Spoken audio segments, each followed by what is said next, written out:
Hi, welcome to NDE TV. I'm Peggy Robinson. Today's guest is Jason Janis, and I had him on last August, but I'm giving some of my new people another chance because I really blew it. I didn't know what I was doing, and I'd like for Jason to be able to tell his story uninterrupted.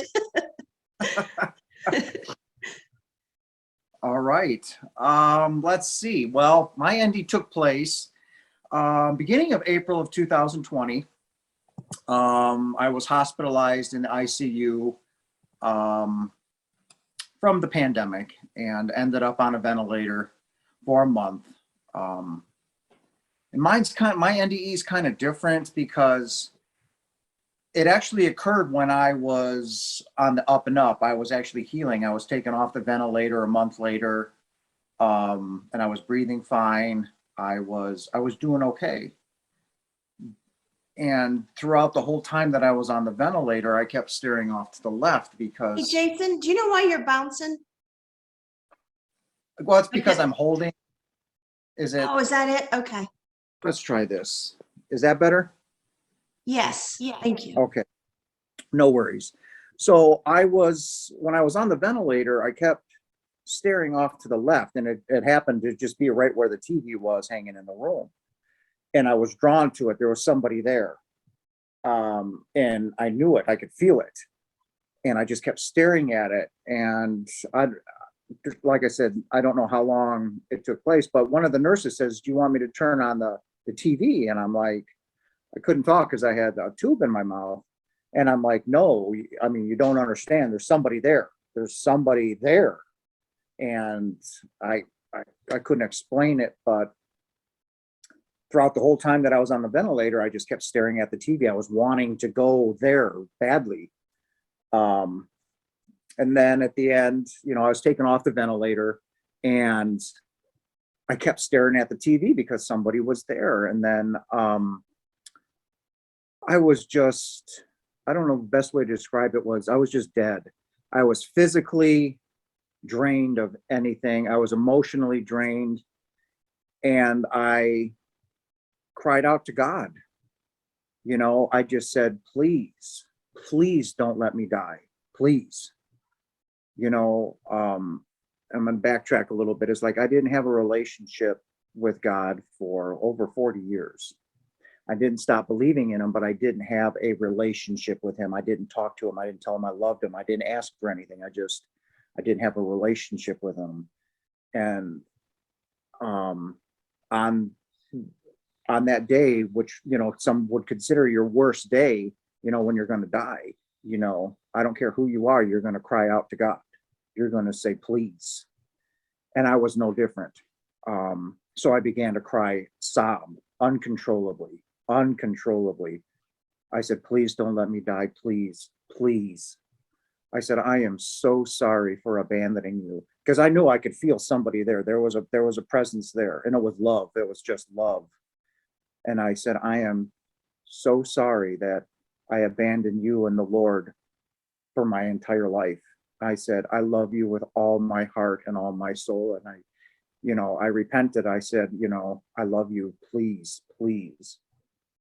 I went into the fact that I wanted to see my children again, my daughters, and I just explained that. And then I explained my love for someone. And I was in the middle of describing the love and the need, and all of a sudden, I just wasn't in my body anymore. It felt like a World War II spotlight just hit me, and it was hot, it was warm, and it was just nothing but unconditional love. And in that moment, in that instant, I knew exactly where I was. I knew I was home, and that's the first thing I said is, I'm home. And it never stopped. It was just waves and waves and just consistent love and consistent warmth. And I just took it all in, and I stopped sobbing. And before I knew it, I was looking down out on everything. I could see all around me. I knew everything, where I was, who was with me, which was Father. I looked out, I could see outside, and the colors were just magnificent. There's no way to describe the beauty of the colors. There's no way to describe the blues and the greens, and all I can say is that those colors are alive. And I mean alive. It's like you could see the depth of the colors, but they were surrounded with white light, just light. And every blade of grass was just moving. And I was just, and I thought, and it was just, I talked, but it was telepathically. And I said to Father, I said, what a beautiful day to die. And I knew I wasn't in my body anymore. And I was just in tune with the universe. I just knew everything instantly. And, I was a Catholic most of my life, all of my life. And in that moment, it was just given to me that God did not care whether I was Catholic, whether I was Jewish. He did not care. Religion does not matter to Father. And then while we were having this conversation, all of a sudden my head turned from the left to the front of me, and the Lord was there. And then the love was just intensified even more. It was almost stifling in a way. It wasn't, but it was so much. And it was beautiful. It was the most beautiful thing that there is. And you're all knowing, you're all encompassed in just love and utter acceptance. It doesn't matter who you are. And I realized, because, when I look back at my life with no relationship with Father, no relationship with the Lord, I did what I wanted, when I wanted, how I wanted. I had no empathy, no love. I mean, I had love, but, it's not like the love that I have now for everyone. It was just, me. And I was lost, basically, because God is love, God is light, and that's all there is. Anything not of that is away. You're pushing yourself away from God and the Lord, because He's love and light. And anything, fear, anxiety, depression, anything that you can manifest in our own heads is the absence of God. God is light, God is love. And fear is irrational. That there's no such thing as fear. There's no such thing as right or wrong here. There's no such thing as good or bad. We are all here to learn. We're in school. We come here and we line up, believe it or not, to come here, because we're all divine.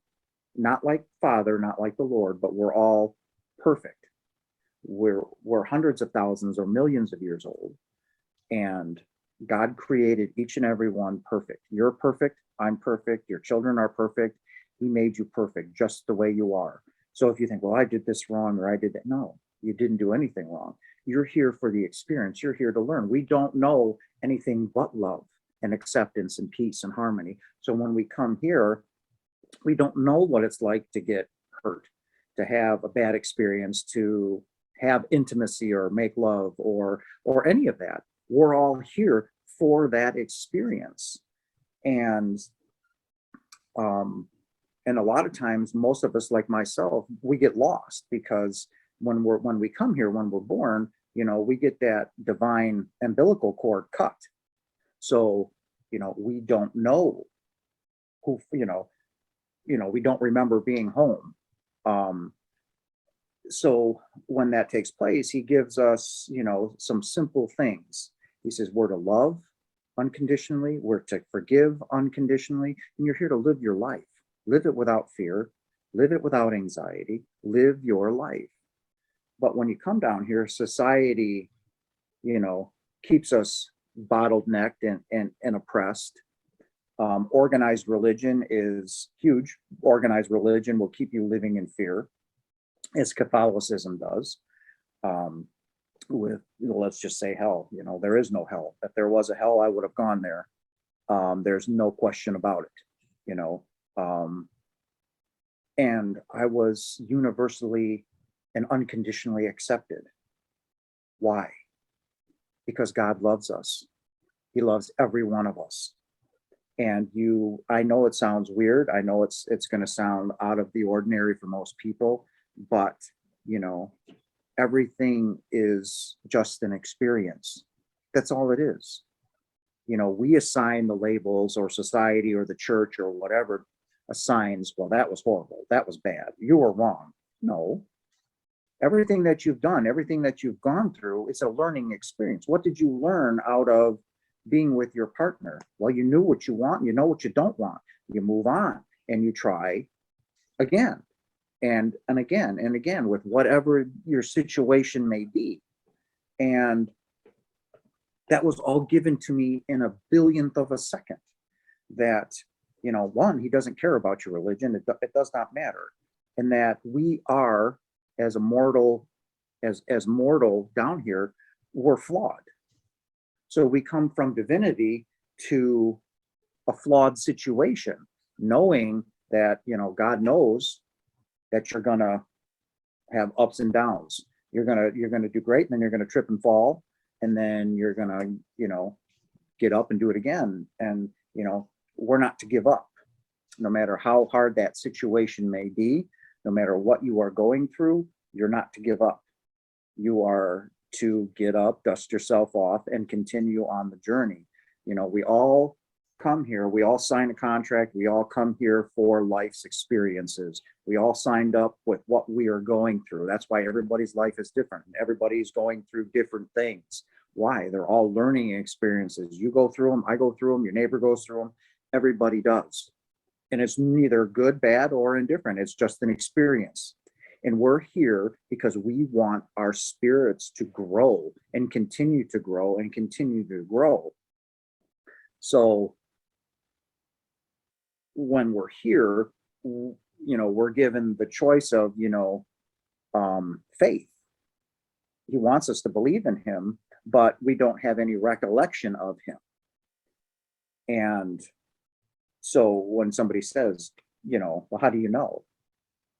I believe, I feel it. Well, how can you feel? This is before my NDEs, because I just know, I feel it in my soul that there's something there.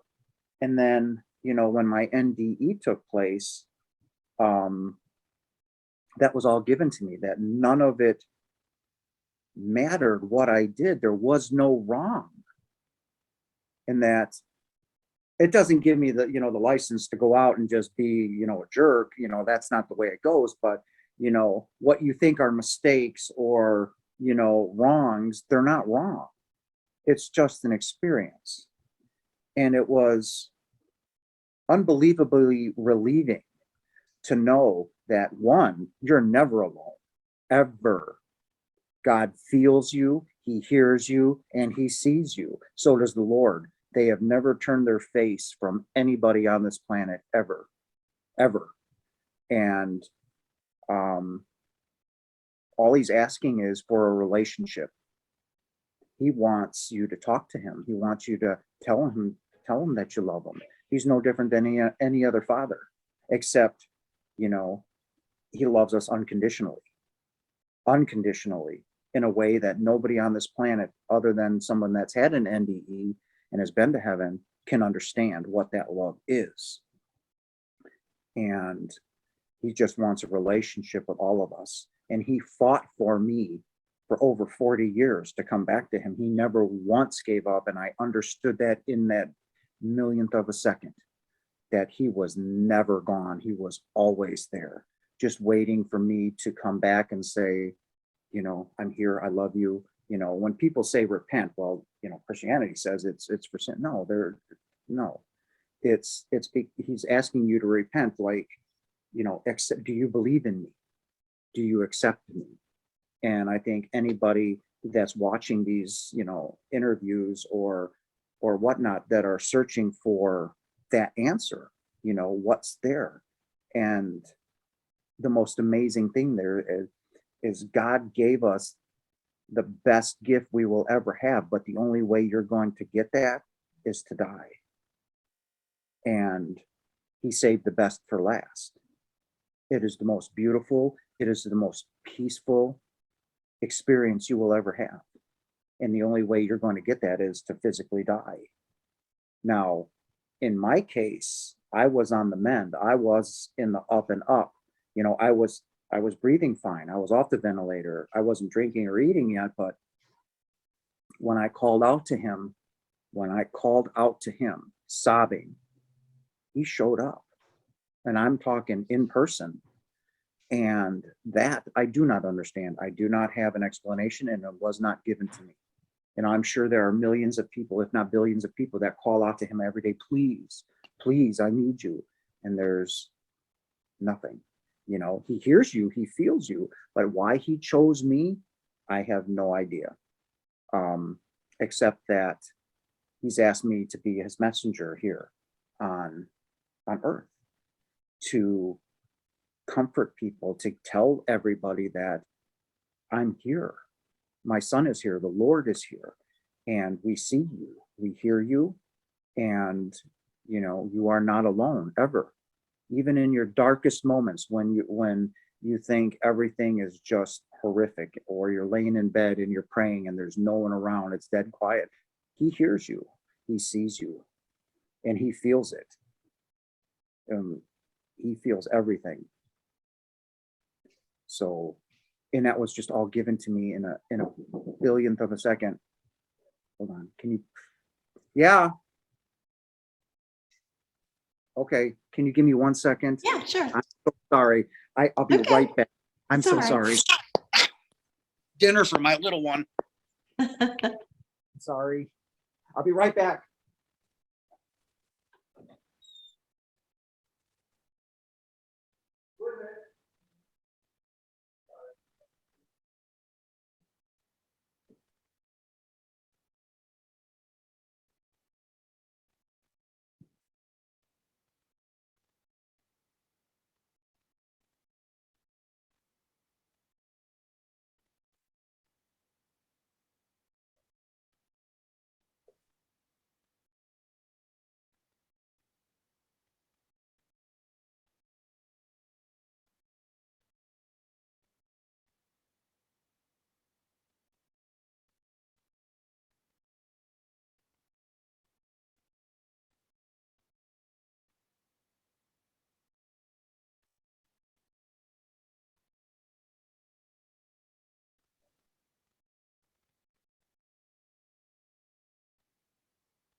All right, I'm so sorry. Oh my goodness. Like I said, everything was thrown into chaos tonight when my daughter turned up from Kentucky. So where were we? So was that your experience, this download of this information? Yes. Okay. And it was, and I received more of it when I was at home recovering. And it was just a constant inflow of information. And it was a constant, believe it or not, like nagging, like somebody poking you in the ribs. Come on, like, you know, I want you to do this. You know, I was there for you. So no, you know, you just do this. And all these things just kept coming to me. And I'm like, I would just wake up with some new information in me, like, you know, and it's like now I'm in tune with the spirit world. like my third eye has been open. I can feel the angels around me. I know when people are very close to me, because we are love, we are light, and we are energy. You've heard about, we have a certain energy level or a vibration.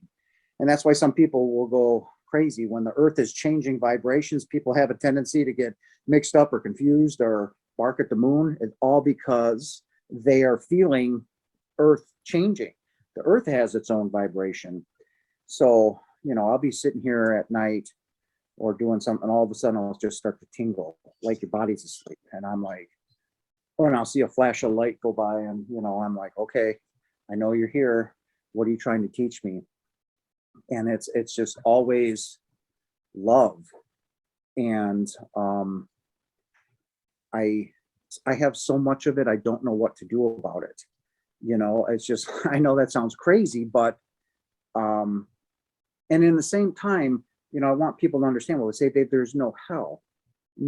You're right, there isn't, but God is, or our Father is judge, jury, and executioner. And I will give you, for instance, I was terribly full of pride, and just full of pride, and in that moment when that happened, he stripped me of all my pride. I mean, it's all gone.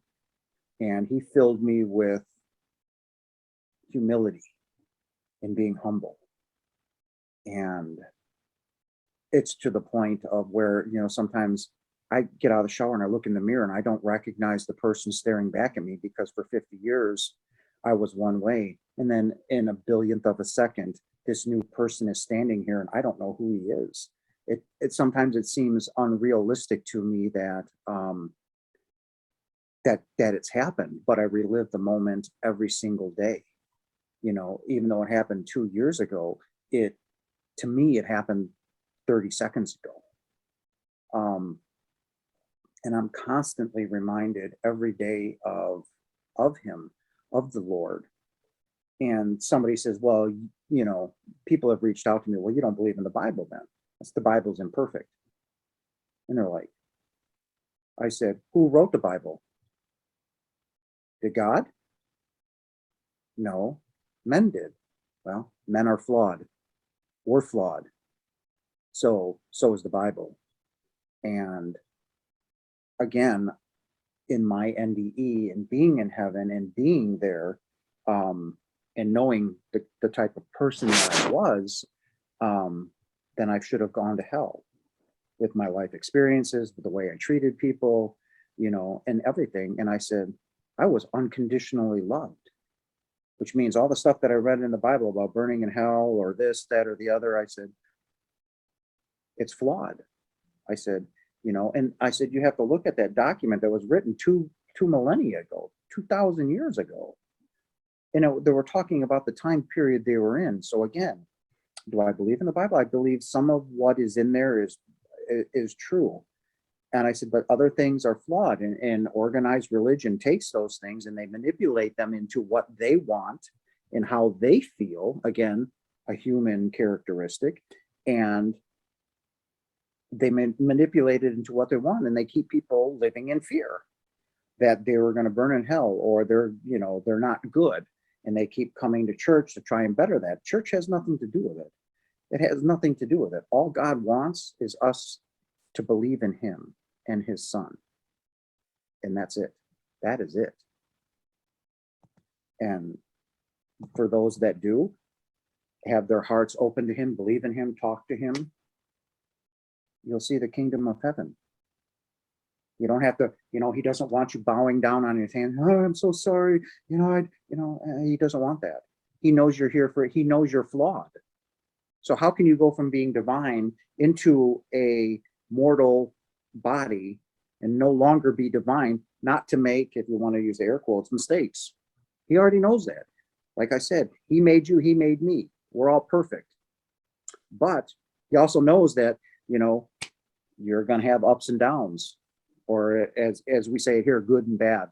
And he knows that. So again, how can, when when we come into that, or what we call duality, you know what I'm talking about, duality, correct? Okay, so when, if we want to go back into biblical terms, when, Adam and Eve was kicked out of the Garden of Eden, and, never to return, and God hates you. No, God said, when they ate from the fruit, he says, now you have a choice. Do you want to live as a divine being, or do you want duality? Do you want to experience death and what mortality has to bring?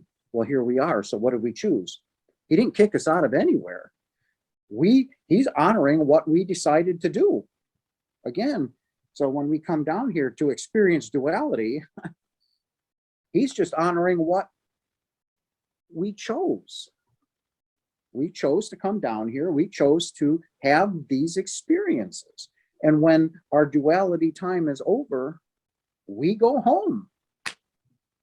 I mean, how beautiful is that? And all he's asking us to do is love, forgive, and live your life.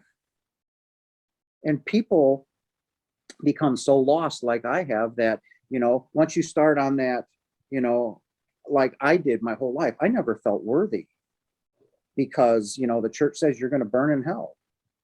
Well, how do you want to live your life then, knowing you're going to burn in hell and be eternally tormented? So you believe you're unworthy. And then when you continue to go down that path of, well, who cares, because, I'm just going to burn. Then people just become lost. They're in the dark. God is not dark. God is love and light. And that's not going to happen.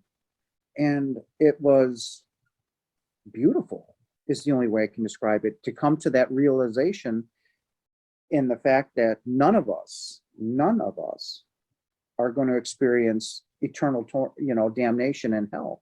God is not that. God is eternal love and unconditional love. So why all of a sudden would he become sadistic and say, well, you, and you, and you're going to burn? No, nope. That's not going to happen. We are all going to go home. Now, does that say some people are not going to be punished? No, not at all. He stripped me of who I was for 50 years of my life. Stripped it bare, gone. So like any good father, if you're a parent, then when you've disciplined your children, you did it out of love. You sent them to the room, sit there and you think about what you did. Is our Father any different? No. So will he discipline those that need it? 100%. Absolutely. But he's going to do it out of love and not hate or malice, like a organized religion will tell you. So once I've learned to, and it took me a while, because yes, I was depressed after my NDE. I mean, I went through extreme financial hardships, and everything that a mortal person can go through. But I was depressed just because I yearned to go back home. I yearned for that love. That was a love that I have never experienced in my life, through a parent, through my own children. It was beautiful on a level that is indescribable. So once I learned, and like I said, it constantly comes to me, but once I learned that, when he says live your life, live it without fear. Do what you're going to do. If you want to go to Kathmandu, go to Kathmandu. You want to go to Africa, go to Africa. Doesn't matter. Live your life, but don't do it in fear. Don't do it with anything but love. And once I've learned to do that, like I fear nothing. There is nothing to fear, including death, because it's beautiful. I love unconditionally. I have forgiven everybody in my life that has hurt me or damaged me or whatever. I have forgiven them. And for the first time in my life, I began to live my life and to know that I have no fear and that I just go and do things. It has been so simple. It has been so easy and so liberating just to live. Just to live with no fear. And I have completely surrendered to Father, meaning when I surrendered to him, I gave myself to him completely. My heart, my soul, and everything that I am has been given to him. I know he's got my back. I know he is there constantly. He's hearing this conversation. He's seeing it. Excuse me. He's feeling it. And when you can think of it truly that way, how liberating and freeing is that? Because you are never alone, ever, ever alone. And everything that you ask and everything that you need, he will provide. But he's asking for your faith. He's asking for that, you know, completeness and wholeness with him. And life has been good.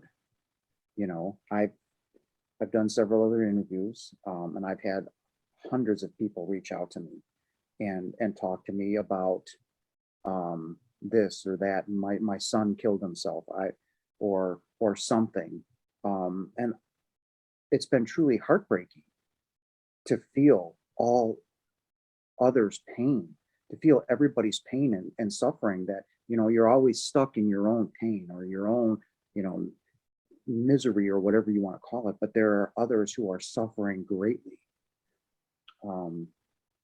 And I just want everybody to know that you're not alone. Talk to Father, talk to the Lord. He's never turned his face from you, and he never will. He hears you and he sees you. Will he come down and part the Red Sea like he did for me? You know, probably not. I don't know. I can't say that because, again, I don't know why he chose me, why he chose Jason Janis, Milwaukee, Wisconsin. This is it. But he chose me.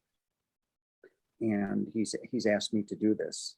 And he's asked me to talk about him, talk about my son, that we're here, that, you know, we see you, and, you know, I'm doing his will. And I do it with love. I do it with caring, you know, because I want people to understand that they're just not alone, and that, you know, to give everything to him. And I mean everything. Your heart, your soul, love him more than your children, love him more than your parents, anything on this earth. You are to love him more. And I truly do. You know, my little one says, Dad, I love you. You love me? I said, yeah. I said, but, you know, I love God more. And she looked at me and I was like, yeah, you know, I love him more because, you know, he's got me, and he's got everybody else. So I just want all those to know that, who, you know, who are suffering or with this, that, or the other thing, that, you know, everything that you're going through is stuff that you signed up for, because we don't know what that is like, being home, coming from there. We don't know what it's like. So we're eager to learn. We're eager to experience all of these experiences that we've gone through our life. And we learn from those. Hopefully we learn from those. And we know, you know, what we want and what we don't want. And we can go on and on and on about that. But, you know, people, why would I choose? I don't know why you chose it. I don't know why I went through 40 years of, you know, hardship. But apparently, you know, looking back on it, would I go back and do it all over again? I would absolutely do it all over again, because it was just an experience. That's all I went through, was just learning experience. And the only way we stop learning is to die, and all of us will die. So, you know, everybody just live your life. Don't think of it as a right experience, a wrong experience, or I got divorced and, you know, I don't care. What did you learn out of that relationship? You know what you needed, you know what you want, right? And then you go and you try and do those things. Again, there's no right or wrong. And how liberating is that? I mean, how freeing is that? You know, to most people, that would be like, you know, Catholicism says, you know, that I have to go to my pastor and say, no, Father is the only one that forgives, not some other man down here who is also flawed. He has no right to forgive anything. You know, if anybody's going to forgive anything, it's Father and the Lord, and you are already forgiven. So, and that's not for sin. It's just for, you know, repentance, you know, believe. And I mean, I just say, do you believe? Yeah, I believe in God. No, believe in your heart, feel it. Like, I feel it inside me, like an octopus's tentacles. It's everywhere all the time. I can feel it. I get very emotional. I'll sit and cry by myself, and, you know, I yearn for Father. And that's the kind of relationship he wants, in spirit, in your soul. and give him your heart. That's all he's asking. There's nothing you can do that will push him away. He fought for me for 40 years. And, I'm back. If you want to use, the parables, the shepherd will, leave the 99 to go get that one, right? And he'll bring them back. And there's more excitement in heaven when, Father brings someone back in and they're, yeah, that's what it's like. So, he's given you, yeah, we have free will. So if you want to push him away, okay. Well, things may not go smoothly for you. You may have it rough. You may have it, not, to your liking. And that's just because you have the absence of Father. And another thing is this material world is, I don't want to say, it's not conducive to who we are, which is love and light. It's, I realized also in an instant that none of this matters down here. How big your house is, what kind of car you drive, what kind of clothes you have. If, going back to scripture again, if you want, Jesus said, do not fall in love with the material world. It will bring you ruin. Your love and only love should be for Father, and that's that. And it's absolutely true. When I was, in my NDE, nor did I care about anything down here, money, house, clothes, none of it. It meant nothing to me. And even when I came back, he gave me that same feeling. None of this matters here. I no longer care about money. I no longer care about the job.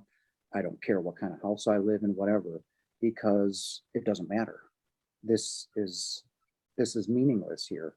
I know that may be frightening for some because, they live for that, and it's not what I live for anymore.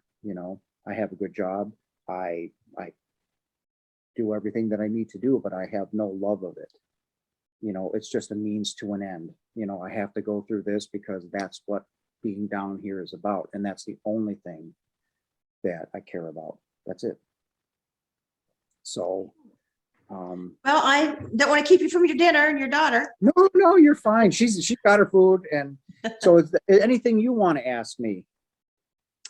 No, I mean, I just wanted to give you opportunity to say anything you didn't get to say, or, tell your story. And I guess my biggest thing is, whoever watches this, I just want you to know you're not alone. Not ever. There are angels around you all the time, and you are loved. Father hears you, Father sees you. And, just, be with him in your spirit and in your heart. Just give him everything, because, that's the kind of Father that he is. He wants an open relationship. He wants you there. And yeah, is he going to answer you? No, but that's part of why we're here. We're here to have that on faith. So, to all those who are hurting or seeking those answers, yes, you will go home. Yes, you will feel the unconditional love and acceptance by him, and you will go home and just be with Father again. And it's beautiful. And to be honest with you, I cannot wait. I yearn for that more than anything. There's just no way to describe it, so okay. that was it.